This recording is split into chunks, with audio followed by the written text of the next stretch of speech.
Estamos felizes por iniciarmos mais um estudo da série sobre o livro de Êxodo. Quando o faraó mandou chamar Moisés após a 9ª praga provocar uma grande escuridão em toda a terra do Egito, Moisés advertiu o faraó de que aquela era a última mensagem de advertência de Deus. O futuro dele e da nação estava em jogo. Era a sua última chance de tomar a decisão correta. Muitos sofreriam por causa da sua decisão. Em Êxodo capítulo 11, verso 4 em diante, lemos: Moisés disse: Assim diz o Senhor, cerca da meia-noite passarei pelo meio do Egito, e todo primogênito na terra do Egito morrerá, desde o primogênito de Faraó, que se assenta no seu trono, até o primogênito da serva, que está junto a Mó, e todo o primogênito dos animais. Ele acrescentou: porém, contra nenhum dos filhos de Israel, desde os homens até os animais, nem ainda um cão rosnará, para que saibais que o Senhor fez distinção entre os egípcios e os israelitas. Moisés, inclusive, se enfureceu naquele momento, porque ele percebeu a tragédia que atingiria os inocentes primogênitos no Egito. Seria um juízo divino sobre a impiedade, o orgulho, a maldade, a idolatria de Faraó e de seu povo. A justiça de Cristo se manifestaria através daquela 10ª praga. O castigo de Deus é uma expressão de amor para com o seu povo e uma recompensa contra a maldade, a crueldade e a oposição dos inimigos do Senhor. Quando Moisés e Arão deixaram a presença de Faraó, eles estavam muito preocupados com como seria o preparo do povo para o êxodo que Deus anunciou que viria e para o que aconteceria durante a 10ª praga.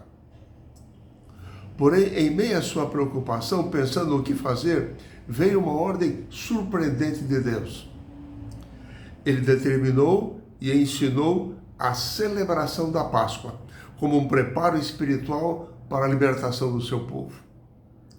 Ensinou como celebrá-la, inclusive pelas gerações vindouras, seu significado espiritual tendo Deus como seu libertador. E o curioso é que a partir daquele dia da orientação de Deus, foi estabelecido um novo calendário para o povo de Israel, que o acompanharia nas gerações seguintes, que se iniciaria já com a Páscoa no primeiro mês. Aquele seria o primeiro mês de um novo calendário. Em Êxodo 12, versos 2 e 3 em diante, nós lemos assim: Este mês vos será o principal dos meses, será o primeiro mês do ano.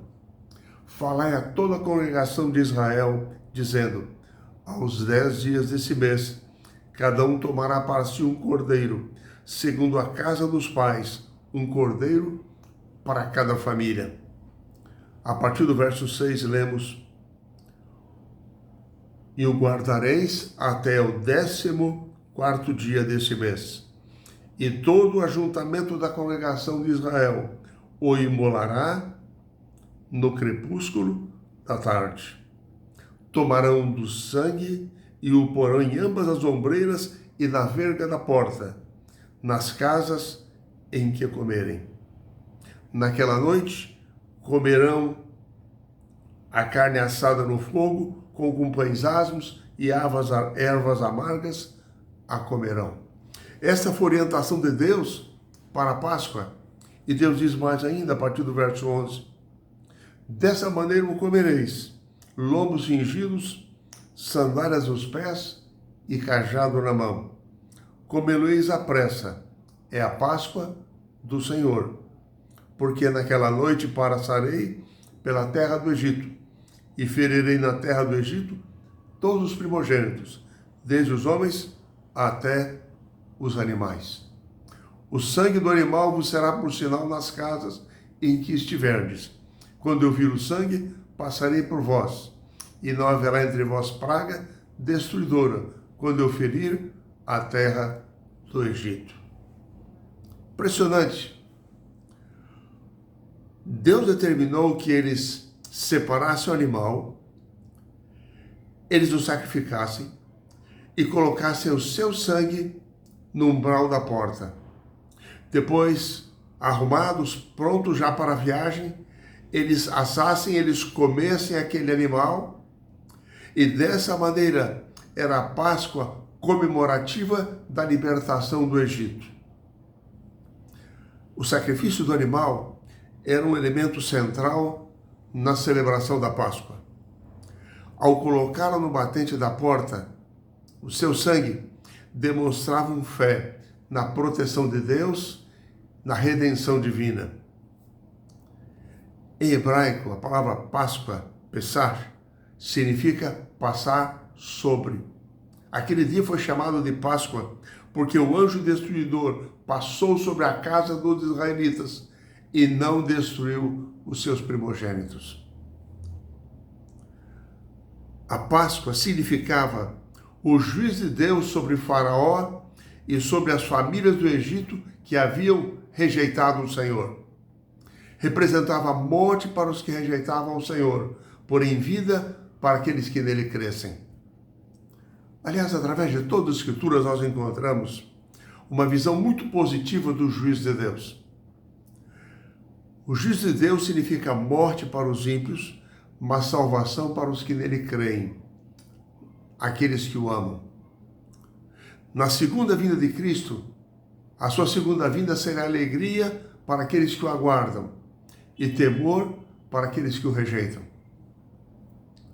A Páscoa foi estabelecida por Deus como um memorial permanente em Israel.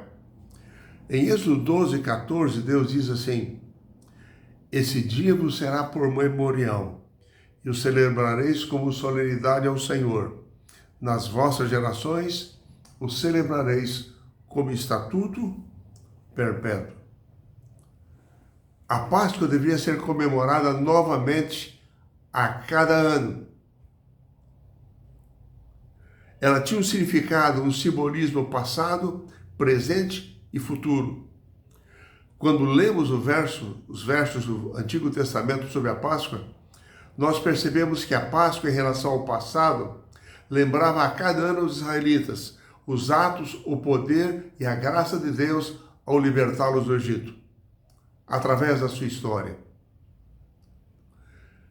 A Páscoa, cada ano, possui um significado presente.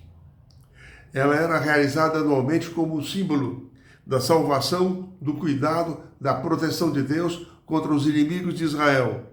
E era uma experiência renovadora a cada ano. Mas a Páscoa, em relação ao futuro, era também uma expressão do Evangelho. Porque o Cordeiro Pascual precisava ser sem defeito. Porque ele simbolizava o futuro Messias, perfeito, sem mácula, que salvaria o seu povo dos seus pecados. Assim é que no Novo Testamento, Cristo é apresentado por Paulo em 1 Coríntios 5, 7, como nosso Cordeiro Pascual sacrificado por nós. João Batista anunciou: eis o Cordeiro de Deus que tira o pecado do mundo. No Apocalipse, Jesus é apresentado como o Cordeiro Pascual. Segundo o Novo Testamento, durante a celebração da Semana da Páscoa, eles tiravam todo o fermento que havia em casa. Comiam apenas pães asmos, como lemos em Êxodo 12. Os pães asmos eram um símbolo do Messias oferecido por eles sem pecado. No Novo Testamento, o fermento é apresentado como símbolo do pecado. E assim ele é retirado da vida do cristão quando ele faz uma aliança salvadora com Cristo Jesus. A celebração da Páscoa foi um ato de fé para o povo de Israel.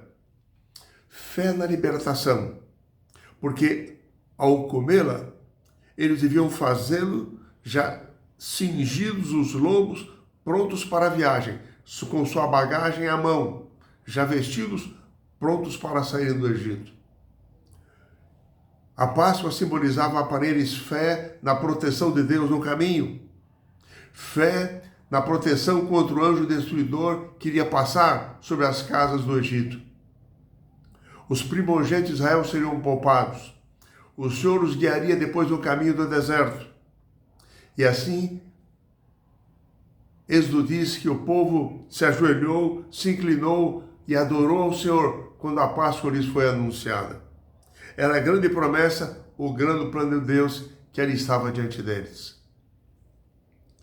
O guia para estudo desta semana focaliza um aspecto muito interessante da Páscoa.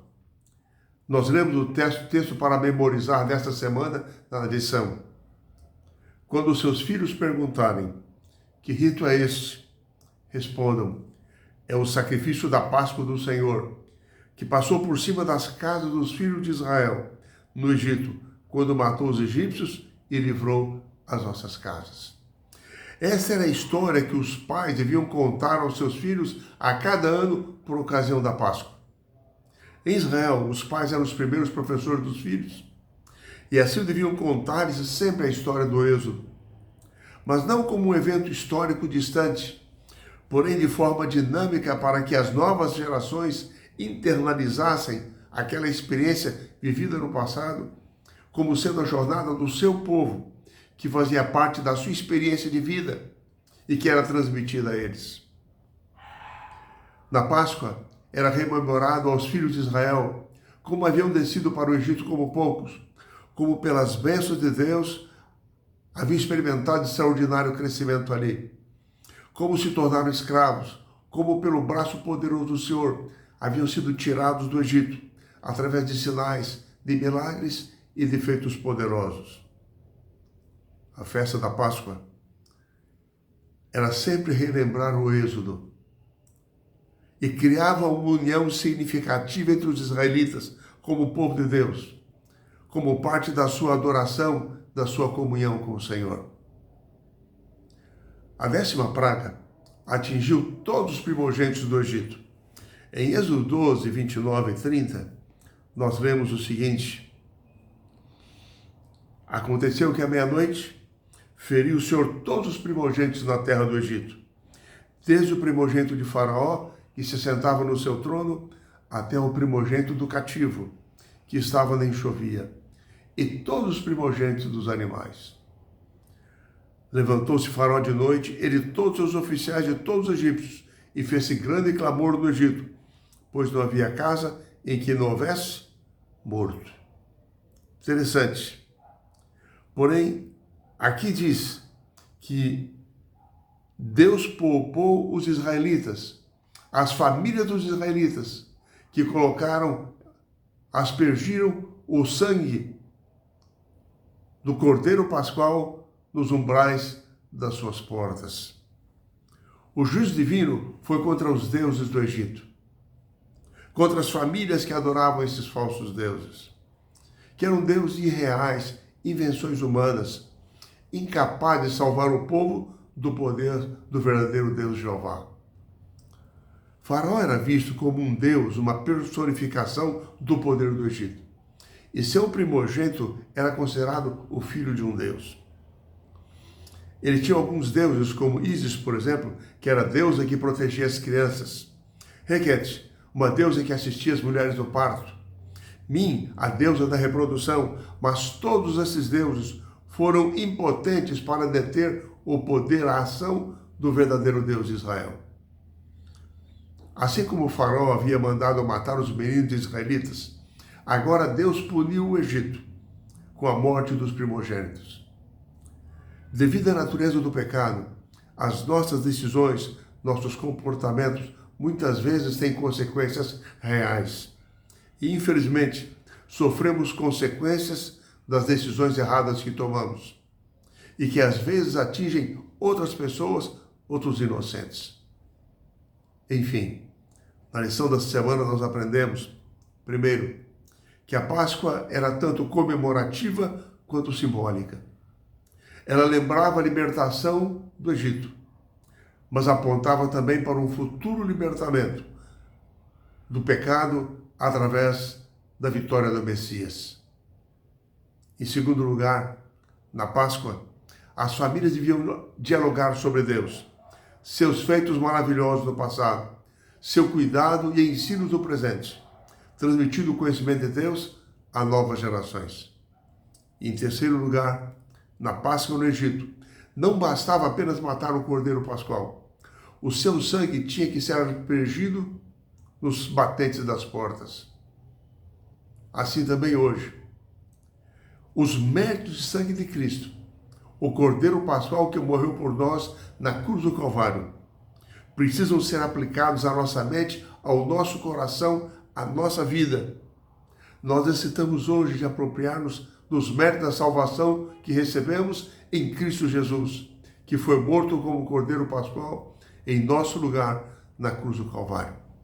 Que essa experiência de salvação seja sua e minha, para que um dia todos nós, libertos desse mundo de pecado, estejamos reunidos na Canaã celestial.